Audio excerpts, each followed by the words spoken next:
하나님의 말씀은 요한계시록 7장 1절과 2절 말씀입니다. 요한계시록 7장 1절과 2절 말씀 찾았으면 제가 봉독해 올리겠습니다. 이 일들 후에 내가 보니 내 천사가 땅의 네 모퉁이에 서서 땅의 사방에 부는 바람을 붙잡아 그 바람이 땅이나 바다나 어떤 나무에도 불지 못하게 하였더라. 또 내가 보니 다른 천사가 동쪽에서 올라오는데 살아계신 하나님의 인장을 가지고 있더라. 그가 땅과 바다를 손상시킬 권세를 받은 네 천사에게 큰 음성으로 소리질러 아멘. 3절 하나 더 읽으면요, 말하기를 우리가 우리 하나님의 종들인 그들의 임하여 인장으로 표시할 때까지 땅이나 바다나 모든 나무들을 손상시키지 말라고 하더라. 아멘. 요한계시록의 말씀은요, 앞으로 될 예언의 말씀이고 엄청난 아주 귀한 말씀이죠. 우리가 하루 후에 이후에 될 일도 알 수가 없는데 하나님께서 주님의 재림과 주님 재림 후에 있을 아주 세상 끝날에 있을 것에 대해서 미리 예언적으로 이렇게 말씀하신 이것을 우리가 깨달을 수 있다는 것이 얼마나 기쁜 일입니까? 이거는 깨닫고 준비하면은 우리가 주시는 말씀을 깨닫고 준비하게 되면은 환난이 와도 든든한 거예요. 주님이 오신데도 든든한 거예요. 오히려 기쁨으로 맞이할 수 있는 자리가 되지는 거죠. 특히 지금부터 아주 영원 무궁 세계까지 하늘나라에서 영원히 우리가 살게 될 것까지도 다 알 수 있다는 이것이 참으로 기쁘지 아니할 수가 없는 거예요. 그러니까 하나님의 말씀을 듣고 잘 여러분이 깨달아서 믿음으로 받아서 아주 생명이 되고 그것이 아주 복이 되게 여러분 자신에게 이루어지도록 아주 소망하면서 이것을 이렇게 들었으면 좋겠다. 아멘. 믿었으면 좋겠다는 거죠. 아멘. 생명이 됐으면 좋겠다는 거죠. 아멘. 여러분에게 지금 여러분 앞에 뭐 아무도 없지만은 여러분 앞에 아주 먹음직스러운 어떤 요즘 뭐 감이 많이 나오는데 감이라든가 아니면 뭐 이런 과일이 있다면 이거를 가지고 있으면 뭐합니까? 그죠? 가지고 있으면 여러분들께 유익이 됩니까? 아니죠. 어떻게 됩니까? 먹어서 이것이 여러분들께 딱 이렇게 영향이 되고 뭐가 딱 되지야 이것이 유익한 거죠. 여러분에게 말씀을요 주시지만 여러분이 말씀을 머릿속에 담아 가지고 있어봐야 아무 소용이 없는 거예요. 그걸 뭐 어디 그거 가지고 뭐 학원 차려서 가르쳐 줄 것도 아니고 어디 말할 거 없어요. 여러분에게 생명이 돼야 돼. 먹으라는 거죠. 그죠? 먹지 않으면 안 되는 거예요. 주시는 말씀을 나에게 주시는 생명의 말씀으로 먹었어. 그 말씀이 여러분에게 유익이 되죠. 이걸 제가 부탁을 드립니다. 오늘 두 절을 보았는데요. 이 두 절이 어마어마한 또 말씀의 시작이죠. 그래서 1절에 이 일들 후에 내가 보니 내 천사가 땅의 네 모퉁이에 서서 땅의 사방에 부는 바람을 붙잡아 그 바람이 땅이나 바다의 어떤 나무에도 불지 못하게 하더라. 이랬죠. 이 보니까 이 일들 후라고 했는데 이 일들 후라는 건요 6장에서 이미 말씀하신 첫째 인부터 여섯째 인까지 이 어린 양이 떼는 것으로 인해서 앞으로 있을 7년 환란에 있을 그 전체적인 아주 총체적인 모든 사건들을 다 포기하신 거예요. 그죠? 포기하신 후에 다 깨닫게 하신 후에 이것을 이 일들 후라는 거예요. 그죠? 이는 7년 환란의 전체적인 총괄적인 거예요. 그죠? 그래서 첫째 인부터 여섯째 인까지가 전체적인 거예요. 나머지 7째 인을 떼면은 뭡니까? 나팔이 나오는 거죠. 그러니까 여섯째 인까지가 전체적인 거다라는 거죠. 그러니까 우리가 6장에서 6개의 인을 어린 양이 떼는 것으로 해서 7년 대환란에 있게 될 때를 깨닫게 해주셨는데 그 내용을 깨달아서 미리 알고 있으면 7년 환란에 있을 그 복과 아주 화에 대해서도 쭉 말해줬으니까 우리는 화를 받는 것에 들어가는 것이 아니고 어떻게 됩니까? 아주 복을 받는 자가 되어진다는 거죠. 아멘. 화를 받는 자가 되면 안 된다는 거죠. 아멘. 이것이 예언의 말씀을 미리 우리에게 알려주는 유익이 여기 있다는 거죠. 아멘. 우리는 그 미리 받았으니까 몇 주 전에 수능 시험 쳤지 않습니까? 그죠? 수능 시험에 답안지를 다 가지고 있다면 마음이 편할까요? 편하지 않을까요? 편하죠. 룰루랄라 놀아도 편한 거예요. 그러나 아무것도 모른다면 자기가 어느 정도 실력이 되는지 불안하지 않습니까? 그죠? 오늘 우리에게 앞으로 있을 환란날의 시험의 답안을 우리에게 주시는 것과 같단 말이에요. 그죠? 믿어야 되는 거죠. 그죠? 이렇게 6장에서 6개의 인을 떼는 것으로 앞으로 아주 7년 환란이 있게 될 때를 다 보게 하신 후에, 다 깨닫게 하신 후에, 이것이 이 일들 후에인데, 그런데 앞으로 있을 대환란을 왜 그러면 7년이라고 했느냐? 왜 7년을 보느냐? 이거는요, 다니엘서 9장 27절에 남은 한일에 있지 않습니까? 그죠? 남은 한일에. 남은 한일의 언약을 남겨두셨기 때문이라는 거죠. 계시록 6장은 한일에 대한 거예요. 한일에. 즉 7년 환란이 시작돼서 끝날 때까지의 비밀의 사건들을 기록해 놓은 거죠. 그러니까 7년 환란을 7년을 아주 딱 구분해서 반으로 딱 구분해 가지고 첫 3년 반, 전 3년 반에 될 일들은 첫째 인부터 다섯째 인까지의 그 비밀된 그 인봉된 책을 이렇게 개봉하면서 이루어지는 것이 되지고, 그 다음에 그 후에 후 3년 반에 아주 이 동안 이루어질 일들은 여섯째 일을 뗄 때 아주 이루어질 일들을 지금 말씀하고 있는 거죠. 이렇게 여섯 개의 그 인을 개봉하면서 이루어질 7년 환란의 사건들을 아주 개괄적으로, 아주 총괄적으로 이렇게 깨닫게 한 것이 6장이지 않습니까? 이 깨닫게 한 이후에 이 쭉 말하는 것이 이 일들 후라는 거예요. 그러니까 그리고 이 일들 후에 어떻게 했습니까? 이 일들 후에 내가 보니, 이 일들 후에 내가 봤다라는 거예요. 그죠? 보니까 이 일들 후에 내가 보니 하는 것은 첫째 인을 떼는 것으로 시작해가지고 뭐가 시작됩니까? 환란이 시작되죠. 첫째 인을 떼게 되면은 환란이 시작되어서 여섯째 인을 떼는 것으로 환란이 다 끝나는 거예요. 다 끝나는 거죠. 끝나지만은 그 환란이 시작돼서 끝나기까지 그 이루어질 사건들을 미리 본 이후에, 미리 딱 본 후에 내가 보니, 이것은 7년 환란이 시작되기 이전에, 7년 환란이 시작되기 이전에, 즉 6장 이전에 하나님이 무엇을 하고 계신가를 말씀해 주는 거예요, 지금. 그러니까 다시 말해서 6장 1절에 첫째 일을 떼면서 7년 환란이 시작돼가지고 7년 환란이 다 끝날 때까지 있게 될 계시를 6장에서 깨달았는데, 이 7장은 그 환란이 시작되기 이전에, 그러니까 지금 환란이 시작되기 이전이지 않습니까? 그죠? 지금, 그죠? 그러니까 환란이 시작되기 이전에 하나님이 뭘 하시는지, 하나님이 도대체 뭘 하고 계시는지, 이것을 알게 하는 특별한 계시라는 거예요. 특별한 계시. 그러니까 7장은 순서적으로 6장에 이어진 계시가 아니라는 거죠. 6장 다음에 순서적으로 이어져서 나오는 계시가 아니라는 거죠. 6장에서 순서적으로 이어지는 계시는요, 8장으로 가야 되는 거예요. 7장이 끝나고 8장에 가게 되면 뭐가 나오는 겁니까?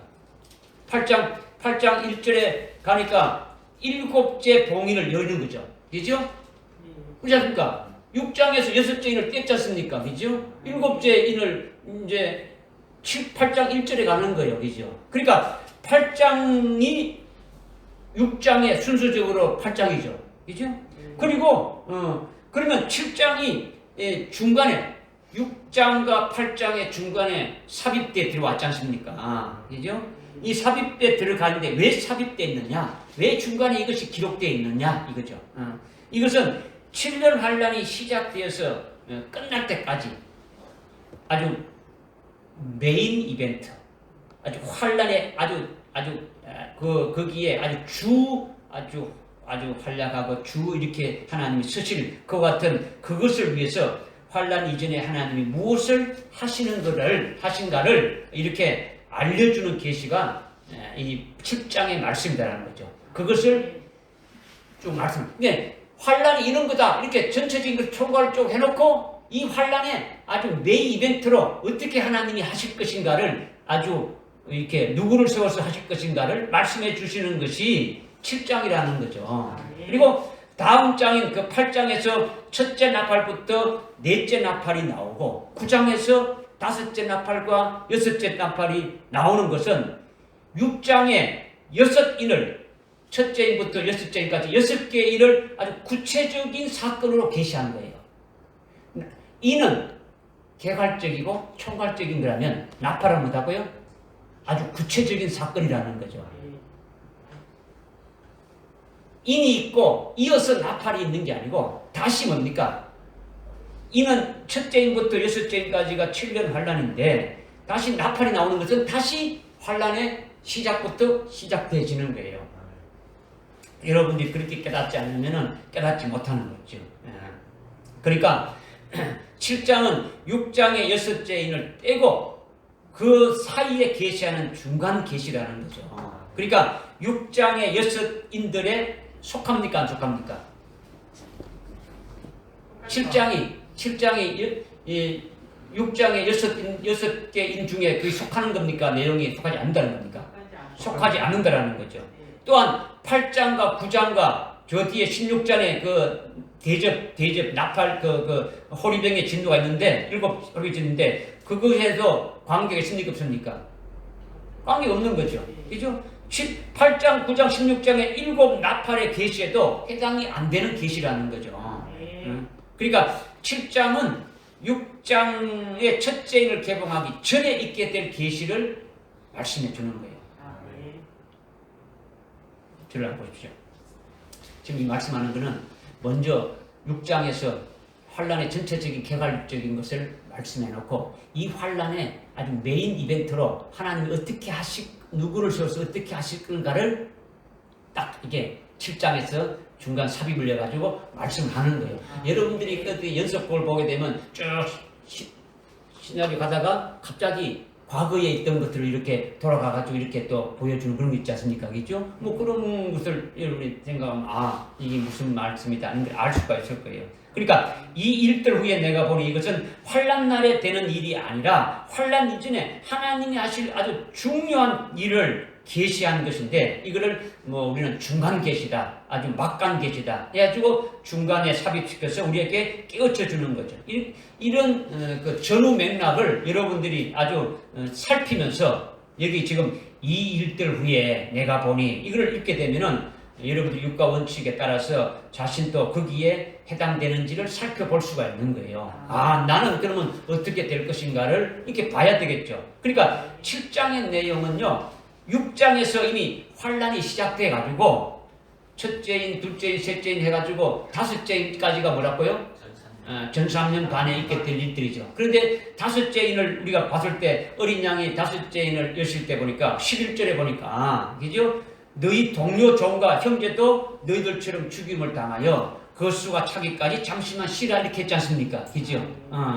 그러니까 지금 이 7장은 환란의 메인 이벤트로 하나님이 하시는 그 어떤 구원의 역사의 주역으로 어떻게 하신가를 갖다가 아주 딱 얘기해 준 거예요. 그래서 여기에 그 6장 11절에 아주 너희 동료 종과 형제들이 이렇게 누구인지를 아주 구체적인 중간 계시로 설명해 주는 것이 7장이라는 거예요.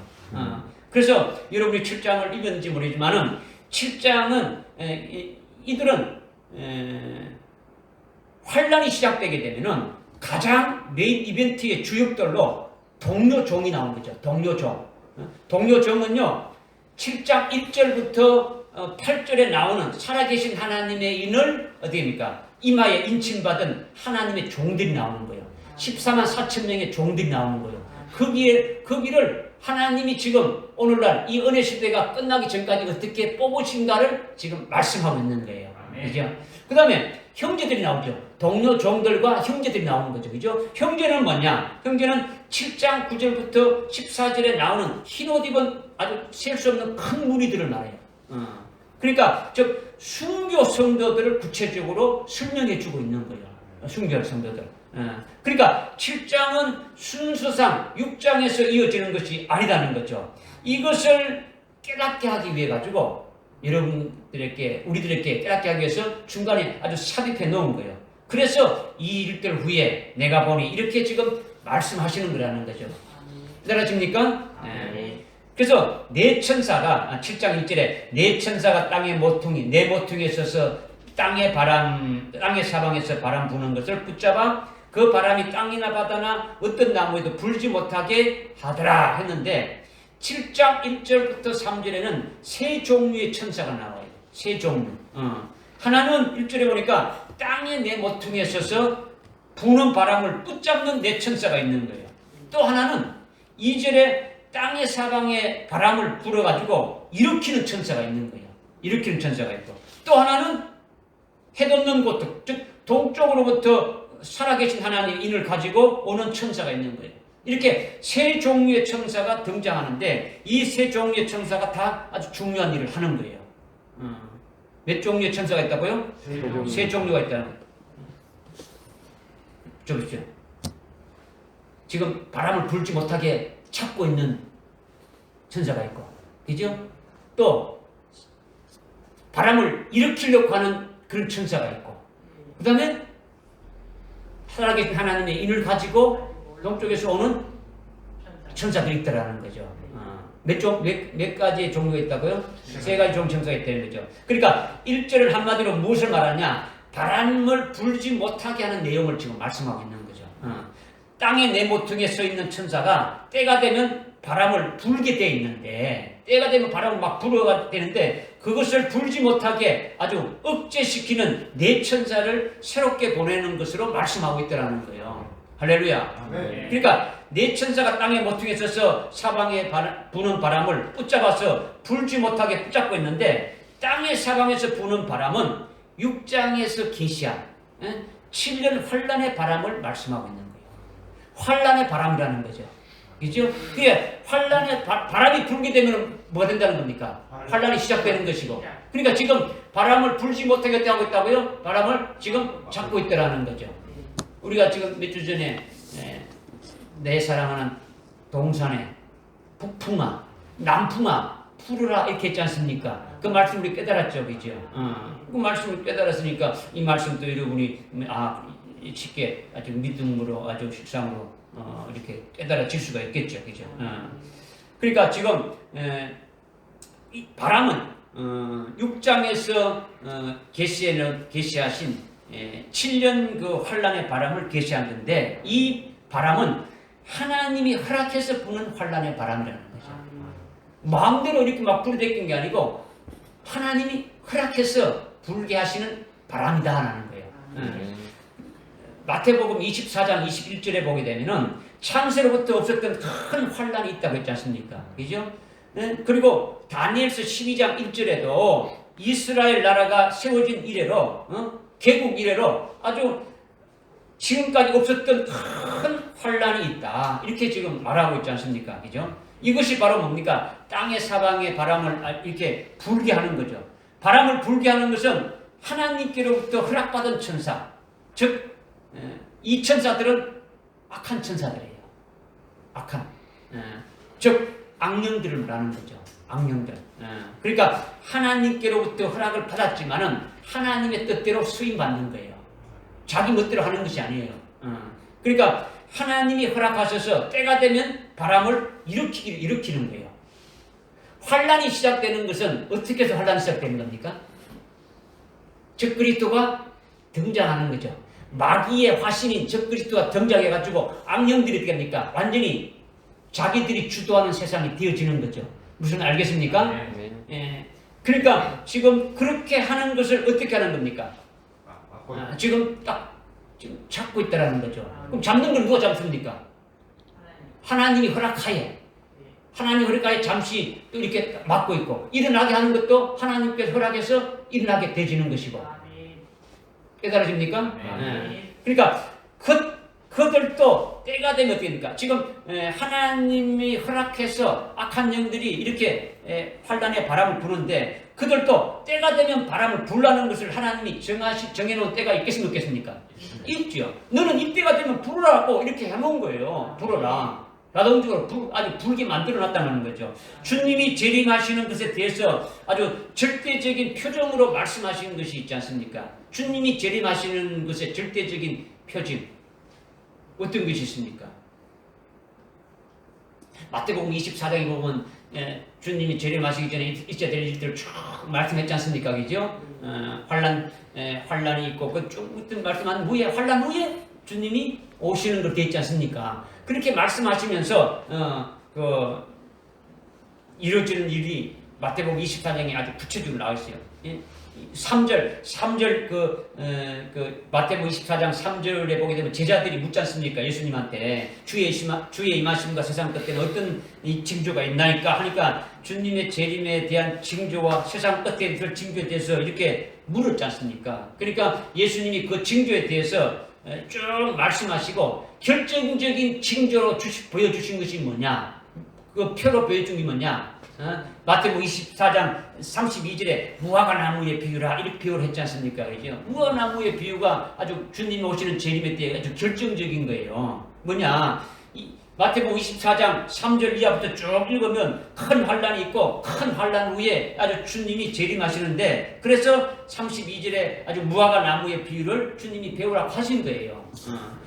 무화과 나무의 비유를 배우라는 것은 무화과 나무의 가지가 연하여지고 잎이 이렇게 나와서 무성하게 되어지면 여름이 가까이 온 줄을 알라 이렇게 하는 거죠. 이것을 어떻게 하라고요? 배우라는 거죠. 믿으라는 겁니까? 배우라는 겁니까? 배우라. 안 배우면 모르는 거죠. 배우라. 뭐 믿습니다 이게 아니다는 거죠. 주님의 오는 때에 대해서는 배우지 않으면 무화과 나무의 비유는 배우지 않으면 모르는 거죠. 비유는 배우는데 아주 신천지에서 말하는 거짓 비유풀이가 아니에요. 신천지는요, 뭐 거짓된 것으로 아주 사기꾼이죠. 그것들은 이만희부터 해가지고 아주 비유풀이 하지 않습니까, 그죠? 우리는 성경을 통해서 배워야 되는 거예요. 성경을 통해서 성령 하나님으로 말미암아 배워야 되는 거죠. 예수님이 나는 온유하고 겸손하니 내게 와서 어떻게 합니까? 배우라 했지 않습니까, 그죠? 왜 주님의 온유와 주님의 겸손은 우리가 어떻게 해야 되는 겁니까? 주님께 가서 배워야 되는 거예요. 주님께 가서 그냥 믿습니다 해가지고 되는 게 아니라는 거죠. 이와 같이 무화과 나무의 비유도 예수님이 아주 배우라고 말씀하셨으니까 우리가 배워야 되는 거죠. 무화과 나무는요 구약에서 이스라엘을 이렇게 나타내고 있는데 그 무화과 나무의 가지가 연해지는 거는요 뭘 말하느냐? AD 70년에 아주 이스라엘 나라가 어떻게 됐습니까? 완전히 아주 멸망했겠죠.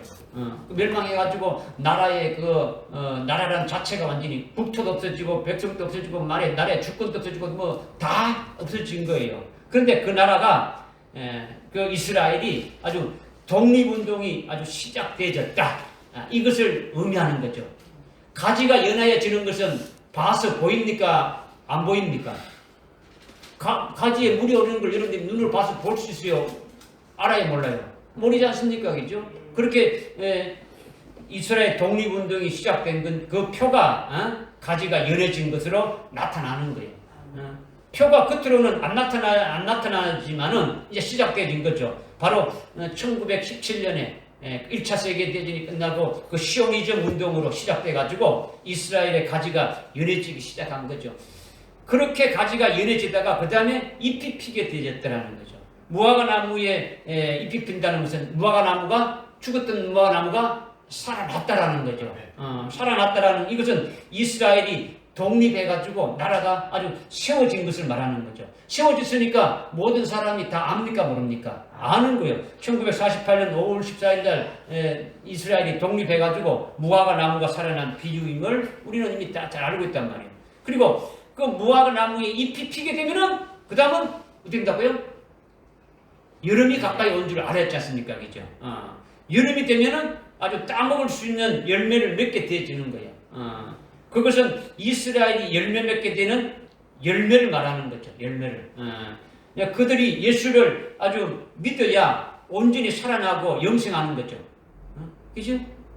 그러니까 예수를 믿어야 그들에게 생명이 있는 거예요. 그래서 이스라엘이 맺는 열매는 믿음의 열매가 되는 거죠. 그것이 바로 뭡니까? 여름이 되어서 이스라엘 무화과 나무의 그 열매를 맺게 되는 것을 이것을 보여주고 있는 거죠. 이것을 이미 구약의 아모스 8장에 보게 되면요, 계시해주고 있는데 여름 과일 광주리를 이렇게 보여주고 이것이 이스라엘의 끝이다, 종말이다 이렇게 했죠. 여름 과일 그 실과를 이렇게 광주리를 보여주면서 이것이 바로 이스라엘의 종말이라는 거죠. 끝이라는 거죠. 뭐냐? 여름이라는 그 히브리어 단어가 아주 카이처예요. 카이처라는 발음이 종말이라는 단어의 발음은요, 케이처예요. 그러니까 이것이 여름이 종말의 의미로 비슷하게 해서 사용되어지는 거예요. 그러니까 무화과 나무의 잎이 피게 되면은 뭐가 온 줄 가까이 알아? 여름이 가까이 온 줄 알아는 건 무슨 뜻입니까? 종말이라는 거죠. 끝이 왔다라는 것을 알아라는 거예요. 아주 알아라는 거죠. 그러니까 유대인들은 여름이 끝나게 되면은 나팔절을 지키지 않습니까? 그죠? 나팔절이 우리로 말하면 뭡니까? 9월이나 10월달 좀 지키지 않습니까? 그 나팔절이 그들은 로시 하사나로 지키죠. 한 해가 다 끝나버리고 새해를 맞이하는 그와 같은 거로 지킨단 말이에요. 첫날로. 이렇게 무화과 나무의 비율로 여름이 가까이 온 줄로 이렇게 알라는 것은 이스라엘이 예수를 믿게 되고 믿음으로 열매 맺어지는 그것을 가리키는 거예요. 그것을 7년 환란에 요한계시록의 7년 대환란에 아주 전상년 반이 끝나고 후 3년 반에 들어가서 이스라엘 민족이 아주 전체적으로 아주 회개하고 예수 믿게 될 것을 이미 스가랴서 12장의 예언의 말씀으로 계시해주고 있는 거죠. 이것이 무화과 나무 비유로 예수님이 말씀하신 거예요. 말씀하셨단 말이에요. 다시 말하면 무화과 나무의 비유로 예수님이 말씀하신 것은 예수님이 재림하시는 때의 표징이라는 거예요. 이스라엘 보게 되면은 이스라엘을 통해서 주님의 재림의 때를 이렇게 계시해 주었다라는 거죠. 무화과 나무의 가지가 연해지는 것은 이스라엘의 독립은 안 되었지만은 독립운동이 시작된 시오리즘의 준비가 일어나는 것이고 거기서 가지가 연해진 다음에 아주 잎이 핀 것은 이스라엘이 독립하게 된 것이다. 온 세계가 1948년도 5월 14일에 이스라엘 독립된 이스라엘 나라가 있더라는 것을 알게 되어진 거예요. 이것이 잎이 핀 거죠. 그리고 그렇게 잎이 무성한 다음에 여름이 가까이 온 것은 7년 환란이 시작돼가지고 후 3년 반에 이스라엘 나라가 회개하고 예수 믿고 아주 열매 맺는 그 환란이 끝나면서 주님을 재림한다는 것으로 딱 이렇게 아예 말씀해 주신 거예요. 믿어지십니까? 아멘. 이스라엘이 이렇게 되어지는 일들이 마태복음 24장 34절에 이 세대가 지나가기 전에 무화과 나무의 비유를 쭉 말씀하시고 32절 33절 말씀하시고 34절에 이 세대가 다 지나가기 전에 이 시대가 지나가기 전에 이 모든 일들이 이루어지리라 이렇게 말씀했어요. 이 세대가 무화과 나무의 비유를 말씀하시면서 그 말씀을 끝나면서 뭘 하냐? 이 세대가 지나가기 전에 이 모든 일들이 무화과 나무의 그 비유의 일들이 다 이루어진다. 이렇게 주님이 말씀하셨더라는 거죠. 그러니까 지금 32절, 33절에서 무화과 나무의 비유로 말씀하신 것, 마태복음 24장에서 무화과 나무의 비유로 말씀하신 이것을 깨닫는 중요한 키가 바로 뭐냐? 키가 아주 2세대라는 거죠. 34절에서 말씀하고 있는 2세대. 2세대가 지나가기 전에 이것이 다 이루어진다. 이렇게 했지 않습니까? 그죠? 2세대는 이스라엘의 무화과 나무가 잎이 피어나서 완전히 살아났을 때, 무화과 나무에 잎이 필 때가 언제라고요? 가지가 연하해지고 잎이 필 때가 언제라고요? 예? 이스라엘이 독립될 때. 그때가 1948년 5월 14일이에요. 그러니까 그때 태어난 아이의 한 세대가 끝나기 전에 이 1948년에 그때 태어난 그 세대가 끝나기 전에 이런 일들이 다 이루어진다. 이것이 마태복음 24장 34절의 말씀이라는 거예요. 그러니까 이것은 이스라엘이 1948년 5월 14일에 독립했으니까 이스라엘 사람들의 한 세대를 몇 살로 보느냐? 한 세대를 몇 살로 보느냐? 성경에서 한 세대는요, 이사야서 23장 15절에 보는 한 왕의 일생이 70년이라고 말하고 있는 거죠. 이는 한 통치자가 어릴 때부터 죽을 때까지 그의 세대로 보는 기간을 70년을 보고 있는 거예요. 그리고 에레미야서 25장 11절에 보게 되면 이스라엘이 아주 70년 동안 바벨론 왕을 섬길 것이라고 말씀하셨는데, 이것은 이스라엘이 아주 70년간 아주 바벨론 포로 생활을 한 후에 예루살렘으로 귀환하지 않습니까? 그죠? 끝나게 되면 이거는 그들의 불신앙과 그들의 죄악에 대한 아주 징벌로 아주 이렇게 아주 70년이 딱 주어졌는데, 그 70년이 마치고 새로운 시대가 시작되는 것을 의미하는 거예요. 70년이 끝난다라는 것은. 그리고 또 시편 90편 10절에 보게 되면 우리의 연수가 70이고 강건하면 80이라는 거죠. 그러니까 성경에서 특별히 이렇게 말씀하고 있는 것이 뭐냐면, 예엇이 아주 보편적으로 한 세대가 아주 70년이다 이렇게 말씀하고 있는 거죠. 70년. 이게 인생의 연수가 아주 70이라는 뜻을 아주 이렇게 딱 성경에서 이미 말씀하고 있는 거예요. 그래서 성경에서 말씀하신 대로 한 세대가 몇 년이라고요? 70년이라는 거죠. 그러니까 무화과 나무의 잎이 피어서 살아난 그 해, 즉 이스라엘이 독립한 1948년을 기점으로 해서 그 해에 태어난 한 살 배기가 70살이 되게 되면은 한 세대가 다 끝나는 거예요. 그러면 예수님이 무화과 나무의 비유로 말씀하신 무화과 나무의 잎이 피었지 않습니까? 이스라엘 1948년도에 독립했는데 그로부터 70년이 어떻습니까?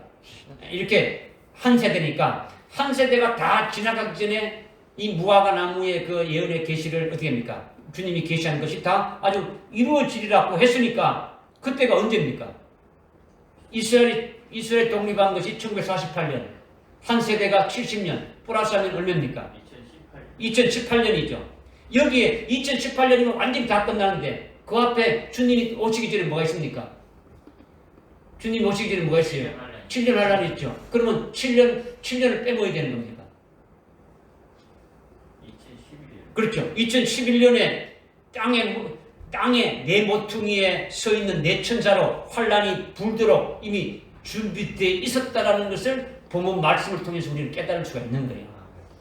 응? 만일 2011년 5월 달에 환란의 바람이 불었다면 계시록 6장에서 첫째 인부터 여섯째 인까지 떼어졌습니까? 안 떼어졌습니까? 바람이 불었다면 떼어져야 되는 거죠. 떼어졌단 말이에요. 그러니까 금년이 몇 년입니까? 2022년이죠. 그러니까 그 일들이 2018년에 다 이루어져서 7년 환란이 다 끝나고 주님이 재림하셨느냐 그러면 재림했습니까? 안 했습니까? 2018년들의 모든 다 끝나고 주님이 재림했습니까? 했어요? 안 했어요? 안 이루어졌지 않습니까? 응? 그러니까 그럼 이것은 어찌된 일이냐? 이게 어찌된 일이냐? 왜 환란이 시작되지 않았는지 우리는 생각해 봐야 된단 말이에요. 지금 요한계시록 7장 1절의 말씀을 지금 설명하기 위해서 지금 계속 말씀을 드리는 거예요. 땅에 내 모퉁이에 바람을 불지 못하게 붙잡고 있는 천사로 지금 하고 있는 것이 뭔가를 지금 말씀을 드리는 거예요. 하나님이 계획한 때가 주님이 말씀하신 그 무화과 나무의 비유가 된다면 이미 환란의 바람이 불어야 되는데 불지 못하게 지금 붙잡고 있는 이유가 뭐냐를 갖다가 지금 설명을 드리는 거예요. 깨달아집니까? 네. 그렇게 지금 우리가 이렇게 생각하면 주님이 하신 무화과 나무의 비유의 말씀이 틀린 겁니까? 주님의 말씀이 잘못 말씀하신 겁니까? 주님의 말씀은 잘못한 것이 하나도 없다라는 거예요. 창세기 15장 13절에 보게 되면 잘 들으십시오. 창세기 15장 13절에 보게 되면은 하나님이 아브라함에게 예언한 것이 있어요. 뭐냐? 너희 후손이 이방의 객이 되어가지고 즉 예굽에 가가지고 400년 동안 아주 괴로움을 당하다가 그 예굽 사람을 섬기고 그 다음에 400년이 딱 차게 되면은 다시 이 땅으로 가나안 땅으로 다시 돌아오리라. 이렇게 하나님이 아브라함에게 400년이라고 딱 이렇게 말씀을 했어요. 그런데 출애굽기 12장 40절 41절에 보니까 실제로 이스라엘이 애굽에서 나온 것이 언제냐면 430년 만에 출애굽을 했어요. 430년. 하나님이 창세기 15장 13절에서 400년으로 이렇게 말씀하셨는데 30년이 더 걸려서 430년 만에서 애굽에서 나왔다면 하나님이 아브라함에게 하신 말씀하고는 안 맞지 않습니까? 틀리지 않으세요? 그죠? 그렇다면 하나님이 거짓말한 겁니까? 하나님은 절대 거짓말하는 게 아니에요. 그러면 문제가 어디 있느냐? 문제는 이스라엘에게 문제가 있는 거예요. 하나님이 애굽에서 보내주려고 해도 이스라엘이 애굽의 미련을 두고 여기가 좋다고 안 나가려고 하는 거예요. 하나님이 400년이 돼가지고 가나안 땅으로 가게 하려고 해도 그들이 거기에 안주하고 있는 거예요. 당시에 하나님께서 모세를 보낼 때 이스라엘에 거주하고 있던 이스라엘 백성들의 그 심령에 문제가 있었단 말이에요. 뭐냐? 이스라엘 백성들은 하나님이 언약한 가나안 땅에 들어가기보다는 이스라엘에 사는 것을, 이집트에서 사는 것을 더 좋게 여긴 거예요. 하나님께서 그들에게 어떻게 했습니까? 안 가려고 하니까 어떻게 했습니까? 그들에게 완전히 노예로 전락시켜가지고 아주 엄청난 노역과 학증을 갖다가 허락한 거예요, 하나님께서. 졸립니까? 중요한 말씀을 하고 있는데, 그죠? 그러니까 심한 고통 중에 이스라엘 백성들이 하나님을 찾고 부르짖게 한 거예요. 그냥 가라니까 여기가 좋다는 거지. 애굽의 그 문화, 애굽의 그 향락, 애굽의 모든 걸 누리니까 엄청 좋은 거예요. 가기 싫은 거예요. 그러니까 하나님이 그대로 갈 수 있도록 합니다. 노예로 그냥 해가지고 그냥 완전히 그냥 완전 맷돌에 갈듯이 그냥 만들어 버렸다는 거죠. 그러니까 하나님께 부르짖게 되진 거죠. 그때 하나님께서 모세를 통해 가지고 출애굽 사건을 착수하신 거예요. 하나님 우리를 가나안 땅으로 약속할 땅 간다. 그러니까 빨리 가자. 전부 다 아멘하고 믿고 그게 다 따라 나오게 그렇게 되준 거예요. 그래도 이스라엘이 출애굽한 후에도 광야에서 무슨 일만 있으면 어떻게 됩니까? 애굽으로 돌아가자는 거예요. 애굽에 가나안 땅에 들어가라 그러니까 우리 정탐꾼을 한번 보내보고 우리 정탐꾼 갔다 와가지고 10명은 우리 들어가면 죽는다. 우리는 거기 가면 우리는 메뚜기 갖고 저들은 막 거인이다. 우리 안 된다. 그러니까 어떻게 됩니까? 우리 모세를 쳐 죽여버리고 우리 다시 애굽으로 돌아가자. 이렇게 했지 않습니까? 그죠? 그리고 만나를 내려줘도 어떻습니까? 만나 이거는 이제 우리가 못 먹겠다. 우리가 애굽에 있을 때는 아주 부추도 먹고 마늘도 먹고 이런 있는데 우리는 지금은 정력이 세져가지고 못 가겠다. 이렇게 했지 않습니까? 그죠? 끝내 애굽으로 자꾸 돌아가자 한 거예요. 그러니까 그런 미련들이 끊어지고 이스라엘을 애굽에서 출애굽시킬 수 있는 그런 이스라엘로 만들어지기까지가 30년이 더 필요한 거예요. 30년이. 그러니까 이스라엘이 문제가 있는 것이지 하나님이 문제가 있는 게 아니더라는 거죠. 하나님은 거짓말을 안 하시는 거예요. 하나님은 말씀하시고 아주 지키시지 않는 것이 아니라 이스라엘 자손에게 아주 문제가 있어서 출애굽 시기가 30년이 더 걸려진 거예요.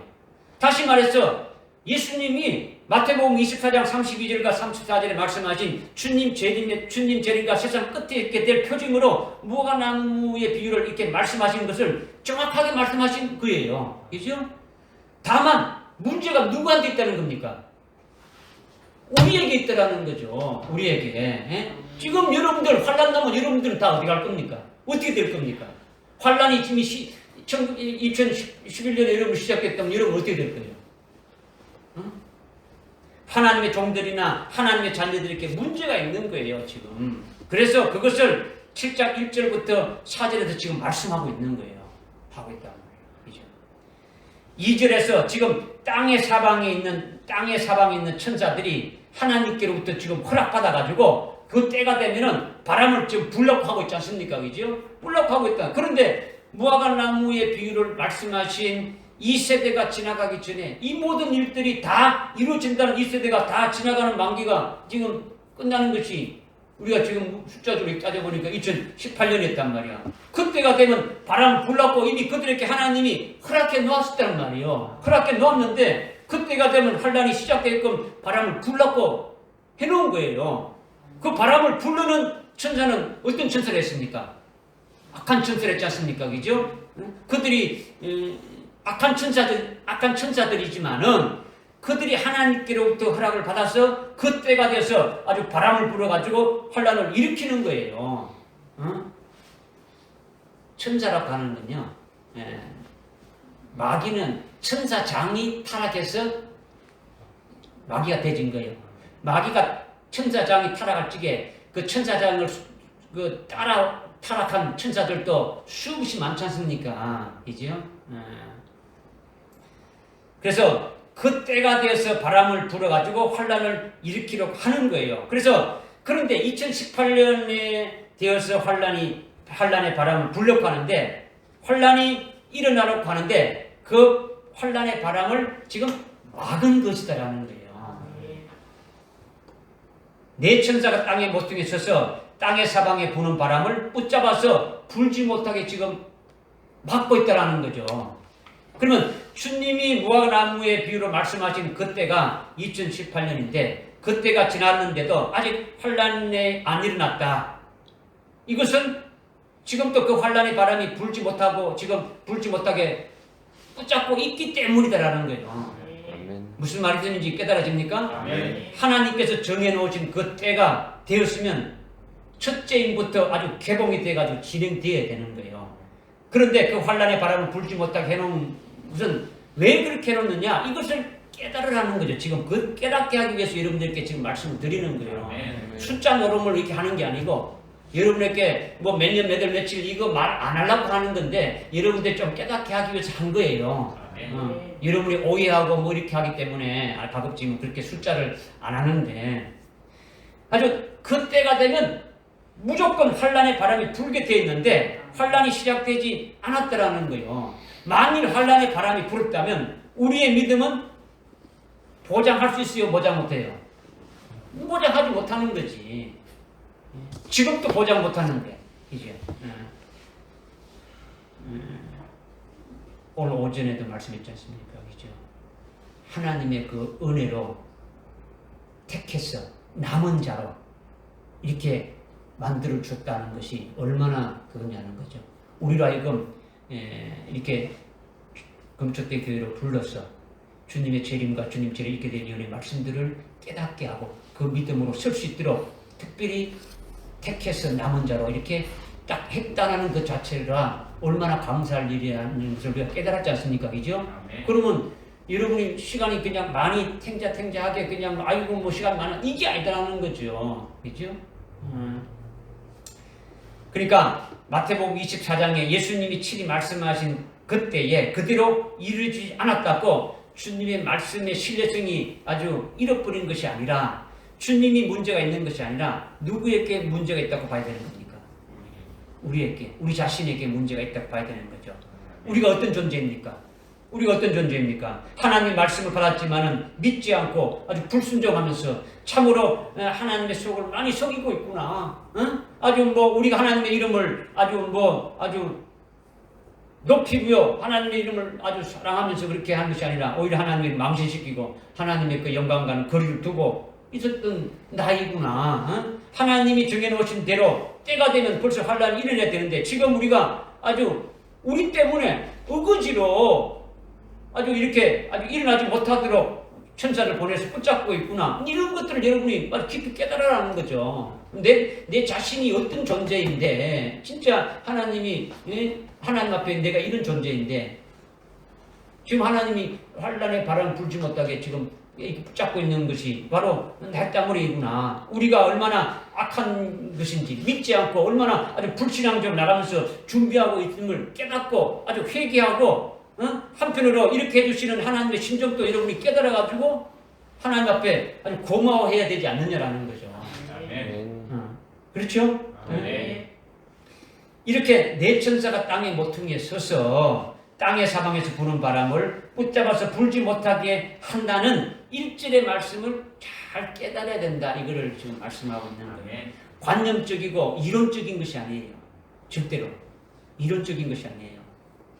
제가 여러분이 처음부터 말씀드릴 때 이 말씀에 거기에 내가 들어가서 이 말씀을 나에게 실제 앞으로 되어질 일들에 관해서 내가 그 자리에 있는 것이 되어져가지고 말씀을 여러분이 받는 자가 되어져야 된다는 거죠.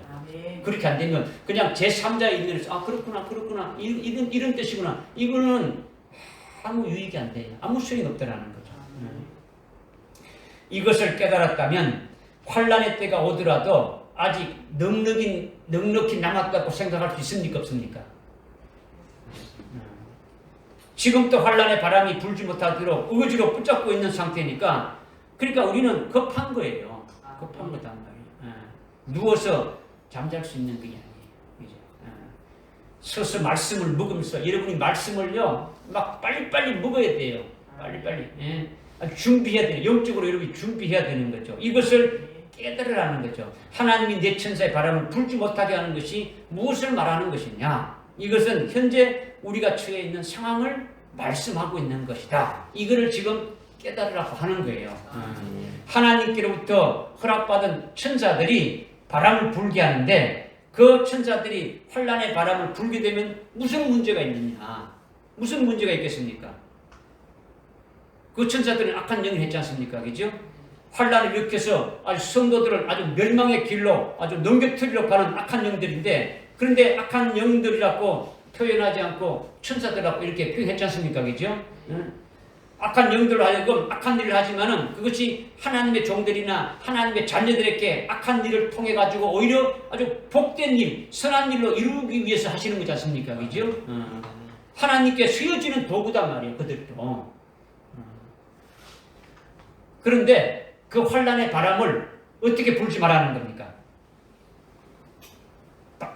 어디에 불지 말라는 겁니까? 땅이나 바다. 네? 어디에 불지 말라고요? 땅이나 바다나 어떤 나무. 땅이나 바다나 어떤 나무에도 불지 못하게 하더라 했는데 이 이유는 2절에 보면 나오죠. 왜 바람이나 땅이나 바다나 나무에다가 이렇게 불지 못하게 하느냐? 그 이유가 뭐냐? 2절에 보니까 뭐라고 했습니까? 2절에 보니까 애 돋는 곳으로부터 동쪽으로부터 올라오는 천사가 땅과 바다 나무를 손상시킬 권세를 받은 내 천사에게 환란의 바람을 일으키는 그 천사에게 큰 음성으로 소리 지르고 있지 않습니까? 그죠? 왜 소리 지르는 겁니까? 3절에 보니까 우리가 하나님의 종들과 이 말에 인치기까지 불지 말게 하는 거지. 그죠? 그 땅이나 바다나 나무를 손상시키지 말라고 하는 거예요. 여러분이 이 요한계시록을 많이 읽고 이렇게 했다면 여러분이 뭐 이렇게 좀 문자적인 것들라도 이렇게 말하면 쉽게 이해할 수 있는데 뭐 제대로 읽지 않았다라면 참 그 왔다 갔다 이렇게 해야 되니까 시간이 많이 걸리죠. 찾아보고 뭐 하는데 찾아볼 수가 없어요. 시간이 없으니까. 여러분에게 그렇게 뭐 시간이 이렇게 많은 게 아니다. 하나님께로부터 허락받아가지고 땅의 사방에 바람을 일으키는 내 천사들은 악한 영들인데 그 악한 영들로 환란의 바람을 일으켜서 땅과 바다와 나무들을 손상시킨다는 거죠. 악한 영들이 바람을 일으키는 것은 환란의 바람이 했죠. 환란의 바람을 일으키는 악한 영들이 문자적인 이 지구의 땅을 조금 아주 손상시킨다는 것이 아니라는 거죠. 그죠? 넓은 바다를 조금 손상시킨다는 게 아니에요. 뭐 나무를 좀 손상시킨다는 게 아니다는 거죠. 뭐 땅을 조금 손상시키고 바다를 조금 손상시키고 나무를 조금 손상시킨다고 하나님 나라에서 그것이 무슨 의미가 있습니까? 하나님께서 그것이 무슨 의미가 있어요? 이 환란을 일으키는 거하고 무슨 의미가 있습니까? 그건 의미가 아니단 말이에요. 그죠? 이 바다와 나무, 땅과 바다와 나무는 문자적인 일반적인 땅을 말하고 바다를 말하고 나무를 말씀하신 것이 아니라는 거죠. 지금 뭐 대부분 그렇게 알고 있는 거죠. 땅, 바다, 나무 전부 다 문자적으로 풀어보는 거예요. 문자적으로. 그게 풀리지 않아. 그러니까 어거지로 막 풀어보는 거예요. 어거지로 막. 여기는 인격체로 다 하나님의 자녀들을 말하는 거예요. 지금 이 성경은 불신자들에 대해서 말할 필요가 있습니까? 없습니까? 없죠. 무신자에 대해서 말할 필요 없는 거예요. 그죠? 불택자들에 대해서 말하는 게 아니라는 거죠. 하나님의 자녀들에 대해서 말씀하고 있는 거예요. 그러니까 지금 하나님의 자녀들을 지금 땅이나 바다나 나무로 이거 인격체로 지금 계시에서 지금 말씀해 주고 있는데 일반적인 땅이나 나무나 아주 바다의 특성을 통해 가지고 하나님의 자녀들을 표현한 거예요. 땅 같은 신자, 바다 같은 신자, 나무 같은 신자를 가리키는 거예요. 우리가 그런 자가 되면 안 된다라는 거지.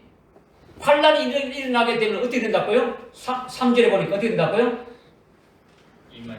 아니, 끝에 보니까 어떻게 된다고요? 땅이나 바다나 나무는 어떻게 된다고요? 손상되면 뭐다는 거냐? 손상된다는 걸 알아야 되는 거죠. 그렇죠? 그러니까 나무나 바다는 환란이 보게 되면 그냥 초토화되는 거예요. 무슨 말씀인지 깨달아집니까? 그냥 해함을 받고 그냥 영적 생명이 완전히 다 죽어버리는 거예요. 환란이 바람이 불면 땅, 바다, 나무와 같은 그런 신앙은 그냥 아주 그냥 해함을 손상받는다, 해함을 받는다는 건요. 그냥 영적 생명이 다 죽어버린다는 거죠.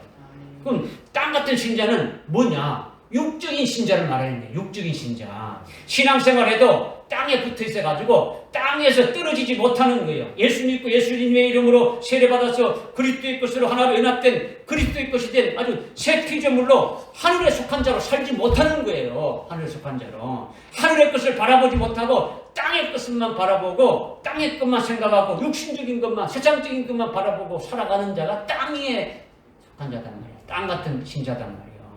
요한계시록에서 말씀하시는 그 주제가 뭡니까? 주님이 재림하신다는 게 주제지 않습니까? 그죠? 주님이 재림하실 때 그의 신부가 되어지는 것.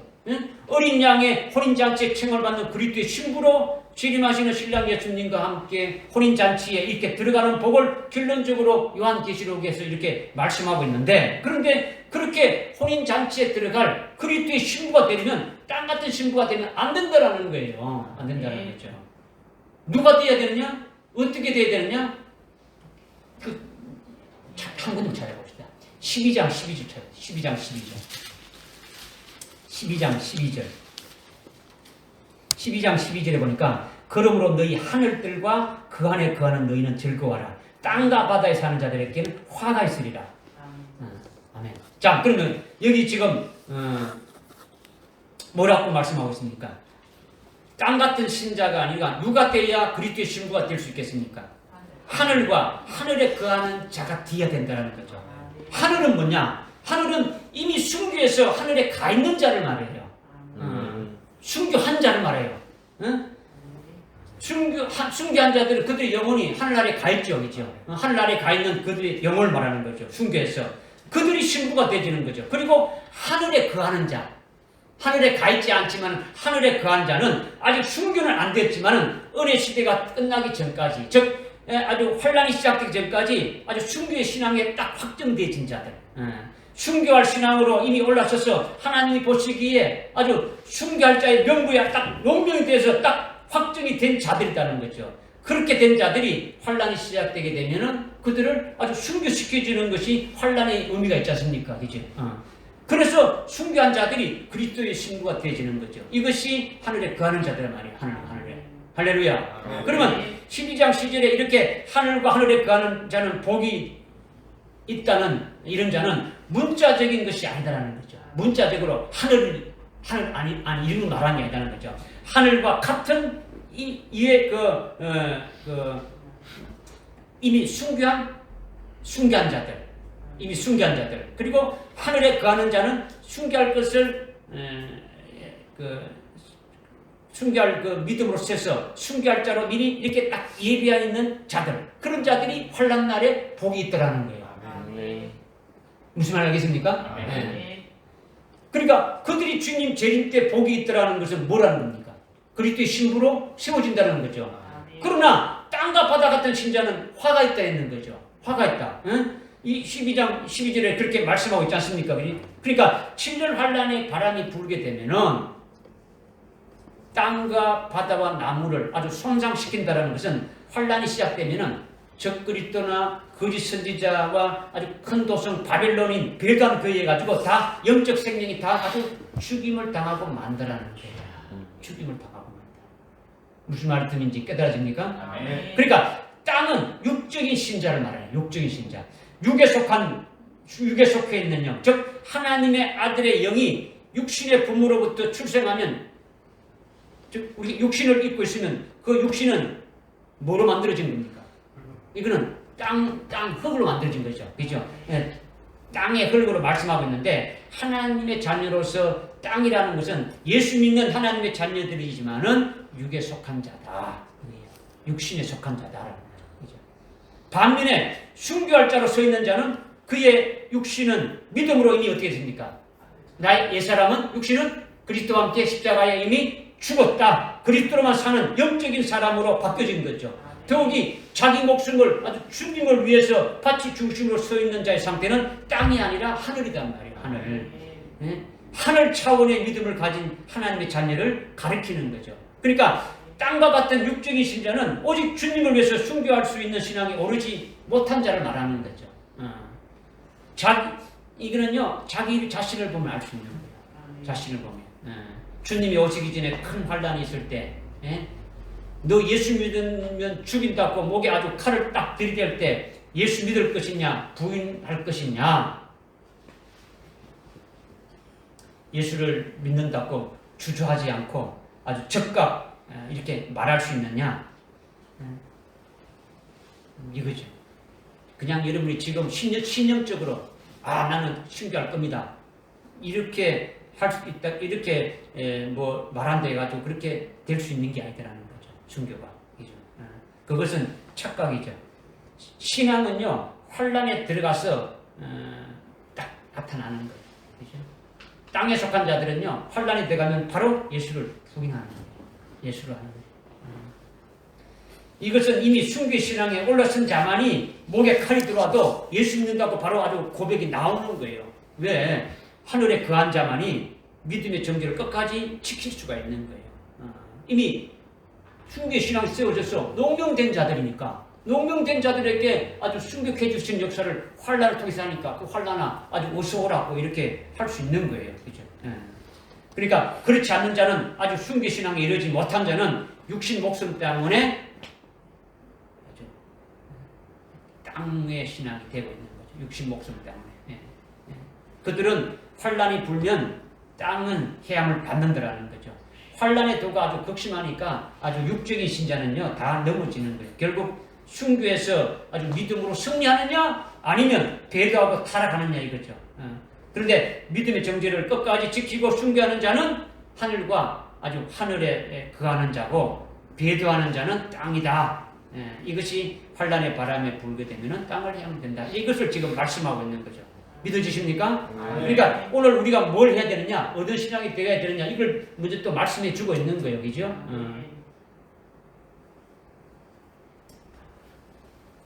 육적인 신앙은요, 무엇을 먹을까, 입을까, 마실까, 이렇게 염려하고 자기 육신을 위해서, 자기 자신을 위해서 이렇게 살아가는 거죠. 아직도 우리 속에 그런 어떤 육적인 미련이나 어떤 정욕적인 것이나 이런 것들을 초월하지 못하고 이런 것에 걸려 있는 것이 많이 있단 말이야, 우리 속에. 이런 것이 있으면 아직 땅이 있는 거예요. 땅에 붙어 있는 거죠. 땅에 붙어 있으면 이런 것을 말씀의 낫으로 아주 잘라버려야 되는 거예요. 땅에 붙어 있는 것을 첫째 벌의 진리의 말씀으로 아주 믿고 첫째 벌의 영광의 그 엄청난 그 복음의 낫으로 어떻습니까? 잘라야 되는 거죠. 여러분이 뭐 첫째 구할 영광 이쪽을 좋아하는데 아직까지도 뭐 하늘나라를 구하는 것보다 땅에 구하는 것이 더 많다면은 이건 자르지 못한 거죠. 그대로 땅에 그냥 붙어 있는 거죠. 그죠? 그래서 말씀의 깔로 딱 베어져 버려야 되는 거죠. 그렇게 되면 땅이 아니라 하늘에 거하는 자가 되어지는 거예요. 할렐루야. 그런데 그 말씀의 낫으로 변하지 못하는 것은 하늘의 영광이 땅의 영광보다 못하게 여기기 때문에. 내인데 실제적으로 믿음의 실상으로 소망되지 않고 받아들이지 못하니까 눈에 보이는 것이 더 귀하게 되고 더 중요하게 보이는 거죠. 그 다음 바다는요 죄악 세상을 상징하는 것이 바다예요.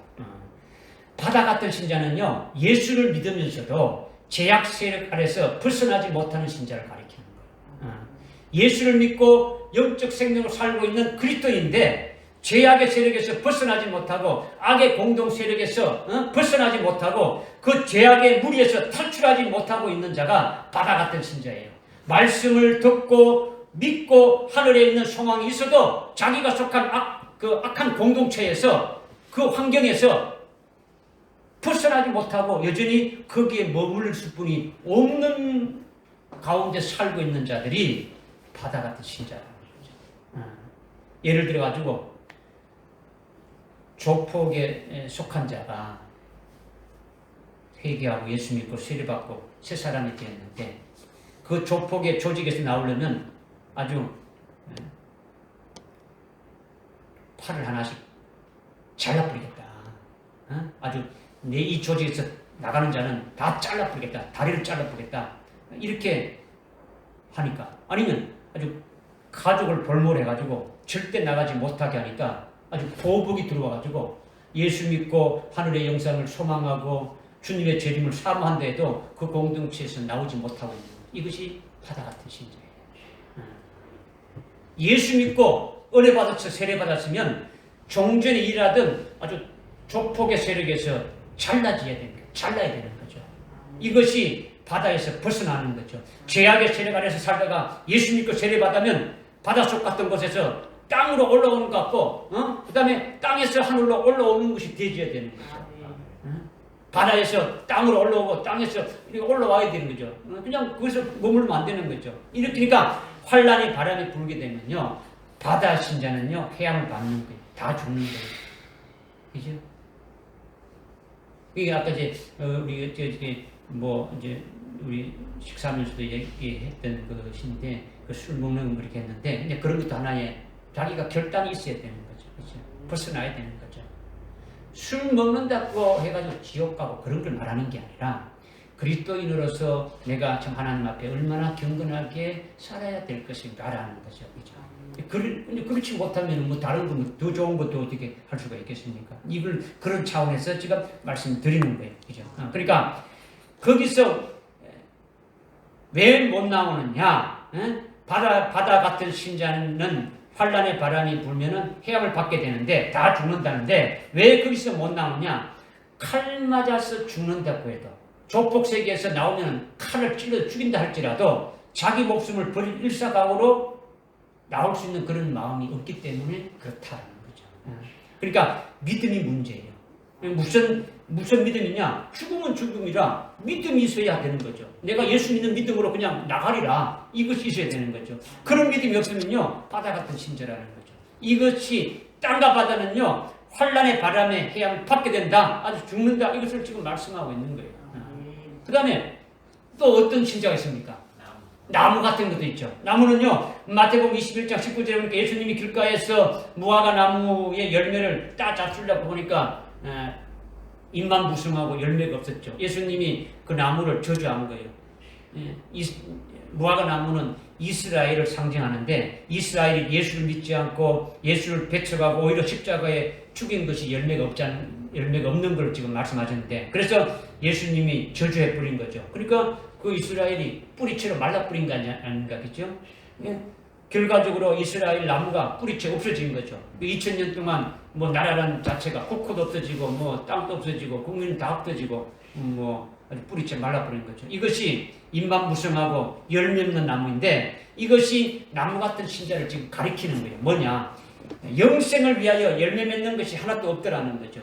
세상의 복을 좋아하고 아주 시원한 그늘을 좋아하는 자는 잎만 무성한 가시나무와 같은 거예요. 그러니까 환란이 바람이 불어오게 되면 그 나무는 해함을 아주 받게 되어진다라는 거죠. 그러니까 믿음으로 열매 맺는 나무는 무슨 열매냐? 주님의 재림을 맞이할 수 있는 아주 그런 신앙으로 열매 맺는 거예요. 그러니까 결국은 순교의 믿음에서 나오는 열매가 되어지는 거예요. 할렐루야. 아멘. 이런 열매가 없으면 환란의 바람에 그 나무도 아주 해함을 받고 아주 죽게 되어지는 거죠. 배도하고 타락한다는 거죠. 환란에서 못 견디는 거예요. 못 견디는 거죠. 이와 같이 땅이나 바다나 나무는 순교할 자로 농명되지 아니한 자들은 그 전체를 가리키는 거예요. 순교할 자로 농명되지 아니한 자들을 비유로 한 것이 지금 땅으로 바다로 나무로 이렇게 가리키고 있다는 거죠. 우리는 그러면 지금 어디에 있느냐? 한번 생각해 봐야 되지 않습니까? 그죠? 어디에 속해 있느냐? 혹시 환란의 바람을 아주 붙잡고 있는데 내가 거기에 속해서 있지는 않는가, 그죠? 뭐 오늘날 교회마다 교육자들이 있고 뭐 장로, 권사, 집사 할지라도 또 경륜이 아무리 깊어도 앞에서 말한 땅이나 뭐 바다나 나무 같은 신앙의 경우에는 7년 안에 닥치면요 다 넘어지는 거예요. 목사님부터 다 넘어지는 거예요. 목사님들부터. 그러니까 이미 순교할 자는 믿음이 아주 농명되어 있어야 되는 거죠. 어디에? 요한계시록 13장 8절에 일찍 죽임당한 어린 양의 생명책에 딱 농명되지면 환난 날에 믿음이 떨어져가지고 타락하는 일이 없더라는 거예요. 타락하는 일이. 순교자의 믿음이 아주 보장된 표가 뭡니까? 순교자들의 믿음이 보장된 표가 뭡니까? 일찍 죽임당한 어린 양의 생명책에 아주 농명되어졌기 때문에 환난의 바람은 이미 순교할 자 농명된 자들은 마치 아주 보리 타작하듯이 아주 곡식을 타작하듯이 이렇게 거둬들이는 것이 환난이라는 거죠. 믿으십니까? 지금 말씀드리는 것이요 1절을 말씀드리는 거예요. 1절을 우리가 지금 몇 절까지 읽었습니까? 2절까지 읽었죠. 2절까지 읽었는데 2절까지 해야 되겠습니까? 안 해야 되겠습니까? 해야 되겠죠. 그죠? 2절에 보니까 또 내가 보니 다른 천사가 동쪽에서 올라오는데 살아계신 하나님의 인장을 가지고 있더라. 그가 땅과 바다를 솜상치길 권세를 받은 내 천사에게 큰 음성으로 소리 질러 이렇게 했죠. 또 다른 천사가 동쪽에서 올라온다. 즉 동쪽은 해가 돋는 곳이죠. 해가 돋는 곳에서 살아계신 하나님의 일을 가지고 온다라는 거예요. 그러니까 해 돋는 곳을 가리키는 거죠. 해 돋는 곳, 동쪽, 해가 올라오는 곳. 해는 뭡니까? 그렇죠. 해가 올라오는 것은 아주 캄캄한 밤에서 어떻게 됩니까? 이렇게 새벽에 동이 트는 것이죠, 그죠? 해가 올라오게 되면 어둠이 어떻게 됩니까? 어둠은 사라져 버리는 거죠. 그러니까 이 어둠은 뭘 가리키는 겁니까? 환란을 가리키는 거죠. 환란을 가리키는 거. 해는 조금 전에 말씀대로 하나님, 하나님이 해고 재림하실 주님이 해고 진리가 해요, 그죠? 그러니까 하나님이나 재림하실 주님이나 진리나 맥은 다 같은 해라는 거예요. 그러니까 다시 말해서 하나님께서 7년 대환란이라는 큰 환란을 하나님의 종들과 하나님의 자녀들에게 허락을 해 주신 거죠. 적그리스도가 거짓 그 마귀가 자기 멋대로 하는 것이 아니고 우리에게 주시는 거예요. 그죠? 그리고 하나님이 그 환란을 통해 가지고 하나님의 종들과 하나님의 자녀들에게 더 큰 영광을 주시려고 하는 것이죠. 그리고 그 환란이 끝나게 되면은 주님이 재림하셔서 그 영광을 어떻게입니까? 다 그대로 입혀 주시는 거예요. 이것을 깨닫고 아는 자는 역시 해 돋는 곳으로부터 오는 것이 되어지는 거예요. 믿으십니까? 그런데 다른 천사가 살아계신 하나님의 인을 가지고 인을 치려고 해 돋는 곳부터 이렇게 올라오는데 여기서 살아계신 인이 뭐냐? 인을 가지고 온다 했는데 이것을 깨닫기가 조금 어렵죠. 살아계신 하나님의 인을 갖고 온다. 우리가 하나님은 다 이렇게 믿는다고 하는데 2절에 살아계신 하나님이라고 또 말씀하고 있단 말이에요. 그냥 하나님은 하나님이지 살아계신 하나님이다. 이건 똑같은 것이 아니라 살아계신 하나님과 하나님은 차이가 있는 거죠. 어떻게 차이가 있느냐면 굶주린 사자에게 사람이 들어가면 사자에게 사람이 순식간에 잡혀 먹습니까? 안 먹습니까? 제가 먹히는 거죠. 그죠? 그런데 다니엘서 6장에 다니엘이 사자굴에 이렇게 던져졌을 때 다니엘은 살아계신 하나님의 종. 다니엘이 어떤 종이라고요? 살아계신 하나님의 종이기 때문에 살아계신 하나님이 실제적으로 현재적으로 사자들의 입을 아주 막아버린 거예요. 막아서 사자들로부터 다니엘을 온전히 보존한 거예요. 보존한 거죠. 그래서 사자굴로 바깥에 이렇게 나오게 됐을 때 이것이 살아계신 하나님의 종으로 부름을 받게 되진 거죠. 이것이 바로 해 돋는 곳으로부터 올라오는 거죠. 다리오 왕이 다니엘을 보고 어떻게 했습니까? 너 살아계신 하나님의 종 다니엘아 이렇게 불렀단 말이에요. 하나님을 알지 못하고 하나님을 믿지 않는 이방인들이 이렇게 인정해 준 거예요. 그죠? 살아계신 하나님의 일을 가지고 해 돋는 곳부터 올라오는 것이 지금 뭘 말씀하신가를 지금 말씀드리는 거예요. 이걸 좀 더 자세히 말씀드리면은 다니엘이 하나님께 기도하게 되면은 사자굴에 던진다는 그 왕의 금령을 듣고도 알았습니까? 몰랐습니까? 듣고 알았죠. 듣고 알았는데 두려워하지 않고 오히려 감사하면서 기도했더라는 거예요. 응? 피할 수 있는데, 잠시 좀 이렇게 보류할 수 있는데, 그 왕의 명령을 아주 사자굴에 던진다는 그 명령, 그 왕의 금령을 듣고도 어디입니까? 그대로 하나님 앞에 감사를 기도했다는 거죠. 왜 감사했느냐? 그것이 해돋는 곳으로부터 올라오는 살아계신 하나님의 종이기 때문에 그렇다라는 거예요. 왜냐하면 하나님이 나를 사자굴에 넣게 이렇게 해서 나로 하여금 살아계신 하나님의 종이라는 최고의 영광을 하나님 나에게 주시려고 하는 것이구나. 이미 아는 거예요. 기도해서 아는 거예요. 하나님이 어떻게 하실 것인가, 하나님의 뜻이 무엇인가를 알고 있다라는 거예요. 왜 다리오 왕으로 하여금 왜 이렇게 검령을 내리고 이렇게 하는 것인지 다 알고 있는 거예요. 그러니까 다리오가 다니엘이 이것을 깨닫고 하나님이 지금보다도 엄청난 더 큰 영광을 주시려고 나를 사자굴에 집어넣어서 거기서 건져내므로써 더 큰 영광을 주시려고 하는 역사구나. 이것을 깨닫는 거죠. 그렇게 실제 사자굴에 던져지는 그 하나님의 역사를 깨닫고 있으니까 이것이 해돋는 곳으로부터 오는 살아계신 하나님의 인을 가진 자다라는 거죠. 여러분 볼 때 혹시 예수 믿지 않으세요? 이렇게 묻는다는 것은 이미 딱 이렇게 믿지 않는 자들로부터 그리스도인이라고 이미 인이 딱 쳐진 거지. 무슨 알겠습니까? 그렇죠? 지금 뭐 예수 믿는지 안 믿는지 뭐 네가 예수 믿어? 이렇게 되면 안 되죠, 그죠? 내가 그럴 줄 알았어요. 당신은 보니까 예수 믿는 줄 내가 안 그래도 한번 물어볼라. 뭐 이렇게 되어야 되는 거죠, 그죠? 살아계신 하나님의 종, 혹시 당신 살아계신 하나님의 종이 아니십니까? 이렇게 묻는다면 그 인을 딱 치진 거나 마찬가지 되지 않습니까?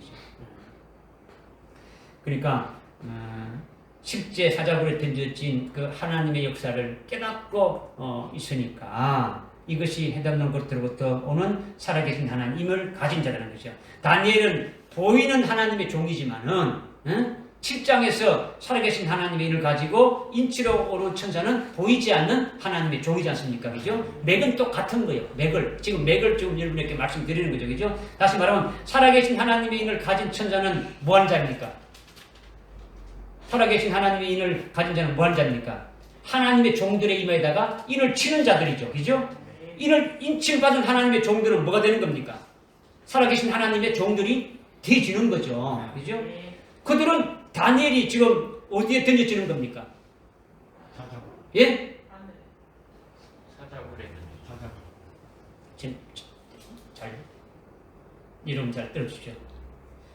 살아계신 하나님의 인을 가진 천사는 뭘 하는 자다고요? 하나님의 종들의 임에다가 인을 치는 자죠. 그렇게 인칭받은 하나님의 종들은 뭐가 되는 겁니까? 살아계신 하나님의 종들이 되는 거죠. 그러면 그들은 다니엘과 같이 어디에 던져지게 되는 겁니까?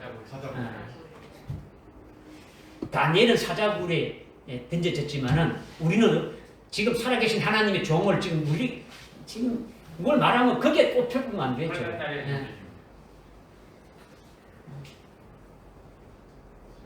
환란날에 던져진다 했는데 그걸 조금 더 구체적으로 말하면 환란날에 그 주도하는 자가 누굽니까? 적그리스도가 뭐라고 표현하고 있습니까? 적그리스도를 어떻게 표현하고 있어요? 13장 1절에 뭐라고 표현하고 있어요? 짐승, 7무리 10뿔 짐승이 됐지 않습니까? 짐승굴에 던져지는 거예요. 사자굴에 던져지는 거나 짐승굴에 던져지는 거나 똑같은 거예요. 무슨 말씀이 들으십니까? 그죠? 환란날에 나타날 짐승이 뭡니까? 적그리스도가 짐승이지 않습니까? 그죠? 거짓 선지자가 어떻게입니까? 또 짐승이라고 말씀하고 있지 않습니까? 다른 짐승, 땅에서 올라오는 짐승이라고 말씀하고 있지 않습니까? 그죠? 그리고 배단자들이 다 짐승이단 말이에요. 배단자들이. 예? 그러니까 신실한 그리스도인들을 다 잡아먹으려고 하는 짐승들이라는 거죠. 그들이. 이것이 살아계신 하나님의 인침받은 종들이 거기에 던져진다. 이걸 말씀하고 있는 거죠. 인침을 받게 되시니까. 예. 그런데 던져져서 그들로부터 결국 죽임을 당하지만은 물론 그러니까 사명을 감당할 때까지는 어떻게 하는 겁니까? 철장 건설을 가지고 아주 사역하고 아주 사명을 감당하게 되지는 거죠. 하나님의 능력으로 보호함을 받게 되지는 거죠. 그죠? 그들로부터 나중에 끝날 때는 사명을 감당하고 끝날 때는 죽임을 당하게 되지만은 이것은 진 것이 아니고 승리한 것이다라는 거죠. 이긴 것이다라는 거죠. 지금보다도 더 엄청난 큰 영광을 내게 주시려고 하는 것을 깨닫고 있는 자니까 살아계신 하나님의 인침으로 인침받은 자가 되어지는 거죠. 할렐루야. 그러니까 살아계신 하나님 인침을 가지고 해돋는 곳으로부터 올라오는 천사에서 인침을 이렇게 받게 되지는 거예요. 받게 되지는 것. 그러니까 먼저 해돋는 곳으로부터 살아계신 하나님의 인을 가지고 오는 천사에서 자기가 합당한 자가 그렇게 합당한 자가 되어지면은 인침을 받는 자가 되어지는 거죠. 다니엘과 같은 자가 인침을 받는 거죠. 살아계신 하나님의 인으로 침 받게 되어지는 거죠. 깨달아지죠? 그렇게 인침 받은 자가 몇 명이라고요? 14만 4천이라고 말씀하고 있죠. 이제 7장에 나오죠. 그리고 환난 날에 쓰임 받는 종들뿐만 아니라 순교할 성도들도 마찬가지라는 거죠. 순교할 성도들도 결국 환난 날에 그 짐승들한테 어떻게 합니까? 아주 잡혀먹게 되지는 거죠. 그렇게 순교당하게 하나님이 허락하신 거다라는 거죠. 허락하신 거. 그것을 깨달으면 역시 해돋는 곳으로부터 이렇게 올라오는 자가 된다라는 거예요. 똑같은 것을 지금 말씀을 드리는 거예요. 그래서 어둠으로부터 해가 돋는 것은 어둠이 환란이지 않습니까? 그죠? 환란을 거쳐서 환란이 끝난 후에 어마어마한 영광을 받게 될 그 영광을 그들이 보고 있는 거죠. 이게 해돋는 곳으로부터 선자라는 거죠. 할렐루야.